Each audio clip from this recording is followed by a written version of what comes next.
Count the Democrats down, but don't count them out just yet. One Congresswoman is raining fire and brimstone down on Elon Musk and Donald Trump, and she is not backing down. Welcome back to Occupy Democrats. I'm David Reddish.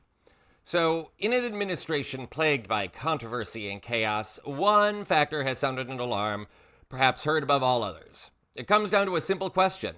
Who the hell is actually president? Ostensibly, that person is Donald Trump, though it is becoming increasingly apparent that he has little to do with actual governing and more to do with tweeting. Aides like Stephen Miller set policy, Trump signs off, and then tweets about how great Miller's policy is. That's even more true of Elon Musk and his ever nebulous role in the government. We were told he was leading the Department of Government Efficiency, or DOGE, a non-existent agency the creation of which appears to be unconstitutional. Last week, Musk held an Oval Office press conference where Trump sat silent while Musk and his toddler answered questions. Even some Trump supporters found that disconcerting, as did one Congresswoman. More on that in a moment. Then, earlier this week, Stephen Miller clarified that Trump is the head of DOGE. If that's the case, what exactly is Elon Musk's job, you might ask? Well, it's looking more and more like the answer to that question is de facto president. And if you don't believe me, check out this weird, and I mean weird, clip from an interview between Musk, Trump, and Sean Hannity last night. Check this out.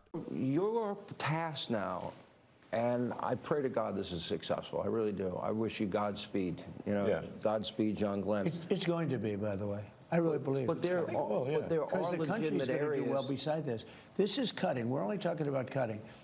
We're also going to make a lot of money. We're taking in so much. What about his business? What if there is then we won't a contract he would otherwise get? We're not going to let him do it. If he's got a conflict, I mean, look, he's in certain areas.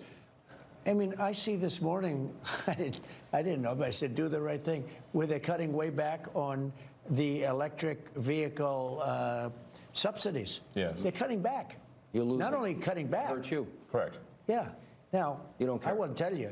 Well, he's probably not that happy with it, but that would have been one thing he would have come to me and said, listen, you got to do me a favor. This is crazy. But this was in the tax bill. They're cutting back on the subsidies. I wasn't involved in it. I said, do what's right, and they're coming up with a tax bill. It's just preliminary. But, I mean, if he were involved, wouldn't you think he'd probably do that? Now, maybe he does better if you cut back on the subsidies. Who knows? Because he figures he does think differently. He thinks he has a better product, and as long as he has a level playing field, he doesn't care what you do, which is he's told me that. Yeah. I mean, I haven't asked the president for anything ever. And if it comes up, how will you handle it?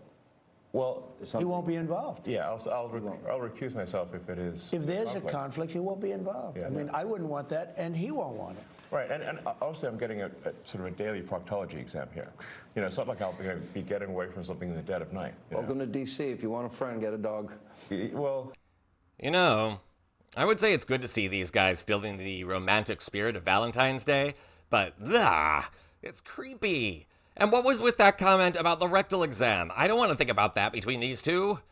Anyway, with the love affair between Musk and Trump continuing, and with more questions about Musk's activities, their legality, and possible conflicts of interest rising between Musk's businesses and his role in government, Washington observers are also beginning to ask questions about Musk's self-policing, as any rational person should. One of those voices, the firebrand Congresswoman Jasmine Crockett, who just pulled back the Musk-Trump curtain on Washington. Take a look. It's not even just nonsense. It's just that they're idiots. I mean, these are the same guys, remember, as it relates to our nuclear stockpile, right? They're like, oh, wait a minute, we needed those guys? Yeah. Oh, can we get them back? Oh, we don't know how to. Like, I don't know how anyone in this country can look at this administration and feel some semblance of any type of confidence, right? And this is all at the same time. Like, Elon doesn't want us talking about the fact that he has received almost $1 billion worth of new contract money from the U.S. government in just 2 weeks. Yep. $400 million for Tesla. Tesla and over $300 million for SpaceX. This is nothing more than a money grab. He's not out there trying to save money for the American people. That's not what he's doing. He's lining his pockets, and at the same time, he's outraging people who don't know exactly how we spend our money and how it benefits us to make sure that things like HIV and AIDS doesn't become the worldwide pandemic that it used to be. Exactly. Same thing with everything else that we're dealing with. I love this woman. People say Trump tells it like it is. No, he lies all the time. Jasmine Crockett tells it like it is, and God bless her for it. Here's the truth. Elon Musk and his companies already had in excess of $20 billion in government contracts before Trump's election. He got those contracts, by the way, thanks to initiatives put in place by the Obama administration. Those are what made him his fortune, not his self-proclaimed genius. Journalists like Malika Khurana and Eric Lipton have already revealed that government agencies targeted by Musk and Doge also have something in common. They either have active investigations into Musk companies or full-on complaints about his business practices. And we're supposed to believe that Musk can police himself? This whole issue, everything Congresswoman Crockett brings to light here, everything other journalists like Lipton and Khurana have already uncovered, boils down to one fundamental. Elon Musk thinks you're stupid. If you are watching this video right now, if you hear my voice, yes, I'm talking to you, Elon Musk thinks you're stupid. And he's lied to you. He's lied to me. He's gaslighting all of us into denying what we already know. This man is committing a coup d'etat against the United States, and Donald Trump and the Republican Party are stupidly going along with it. But Democrats, people like Jasmine Crockett, they aren't that stupid or that blind, and neither are you.